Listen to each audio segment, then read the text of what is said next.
ബംഗ്ലാദേശി രഹിത ഇന്ത്യ ഉറപ്പാക്കുമെന്ന് ഹിന്ദു രാഷ്ട്ര സമന്വയ സമിതി. നമ്മുടെ രാജ്യത്തു നിന്നും അവസാന ബംഗ്ലാദേശിയെയും പുറത്താക്കണം. നമ്മുടെ രാഷ്ട്രത്തിന്റെ സുരക്ഷയാണ് വലുത്.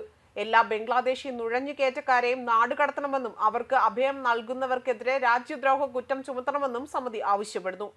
കഴിഞ്ഞ മാസം പൂനെയിൽ ബംഗ്ലാദേശി നുഴഞ്ഞുകയറ്റക്കാർക്കെതിരായി സംഘടിപ്പിച്ച പ്രതിഷേധ മാർച്ചിലാണ് ഈ ആവശ്യങ്ങൾ ഉയർത്തിയിരിക്കുന്നതും. രാജ്യവ്യാപകമായി തന്നെ ബംഗ്ലാദേശി നുഴഞ്ഞുകയറ്റക്കാർക്കുള്ള തിരയൽ ഓപ്പറേഷൻ ആവശ്യപ്പെട്ടുകൊണ്ട് സംഘടന പൂനെയിലെ കസ്ബ ഗണപതി ക്ഷേത്രത്തിൽ നിന്ന് ജില്ലാ കളക്ടറുടെ ഓഫീസിലേക്കാണ് മാർച്ച് സംഘടിപ്പിച്ചത്.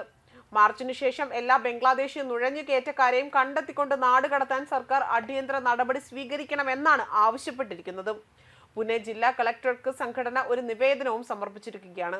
അതുപോലെ തന്നെ അനധികൃതമായി നുഴഞ്ഞേറ്റക്കാരെ തിരിച്ചറിഞ്ഞുകൊണ്ട് പുറത്താക്കുന്നതിന് സംശയാസ്പദമായ പ്രദേശങ്ങളിൽ കോബിംഗ് ഓപ്പറേഷൻ നടത്തണം. അതുപോലെ ബംഗ്ലാദേശി രഹിത ഇന്ത്യ ഉറപ്പാക്കാൻ പോലീസ് പൂർണ്ണ സ്വാതന്ത്ര്യം നൽകണമെന്നും അവസാന ബംഗ്ലാദേശി നുഴഞ്ഞുകയറ്റക്കാരെയും പുറത്താക്കുന്നവരെ സംഘടന തങ്ങളുടെ നീക്കങ്ങൾ തുടരുമെന്നും ദേശീയ സംഘാടകനായ സുനിൽ വ്യക്തമാക്കുന്നു.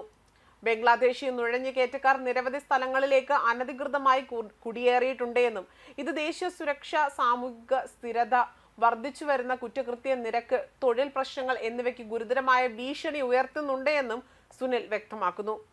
അനധികൃത കുടിയേറ്റക്കാരെ US-ലും യൂറോപ്പിലെ പല രാജ്യങ്ങളും കർശനമായ നിയമങ്ങൾ സ്വീകരിച്ചു പോരുന്നുണ്ട്. ഇന്ത്യയും അടിയന്തരമായി തന്നെ പ്രവർത്തിക്കുകയും ഉറച്ച നടപടികൾ സ്വീകരിക്കുകയും വേണം.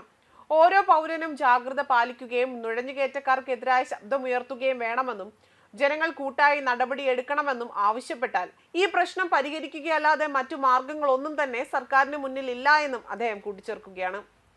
അതേസമയം ഇക്കഴിഞ്ഞ ദിവസവും ഇന്ത്യയിലേക്ക് കടക്കാൻ ശ്രമിച്ച 9 ബംഗ്ലാദേശി പൗരന്മാർ പിടിയിലായി എന്ന വാർത്തകളും പുറത്തു വന്നിരുന്നു. മേഘാലയ വഴി ഇന്ത്യയിലേക്ക് കടക്കാൻ ശ്രമിക്കുന്നതിനിടയിലായിരുന്നു ഇവർ പിടിയിലായതും.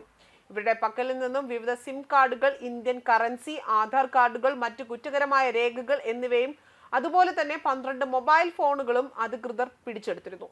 ബംഗ്ലാദേശിന്റെ അതിർത്തിയിലേക്കുള്ള വെസ്റ്റ് ഗാരോ ഹിൽസ് ജില്ലയിലെ ദലങ്ക്വെ ഗ്രാമത്തിൽ പതിവ് പരിശോധനയ്ക്കിടയിലായിരുന്നു ഒരു വാനിൽ സഞ്ചരിക്കുകയായിരുന്ന അനധികൃത കുടിയേറ്റക്കാരെ കണ്ടെത്തിയതും. കഴിഞ്ഞ ദിവസം രാത്രിയാണ് ധാലു അതിർത്തിയിലൂടെ കടക്കാൻ ശ്രമിച്ചപ്പോഴാണ് ബംഗ്ലാദേശി പൗരന്മാരെ പോലീസ് പിടികൂടിയതും. 2 മാരുതി വാനുകളിലായിരുന്നു അവർ യാത്ര ചെയ്തിരുന്നതും.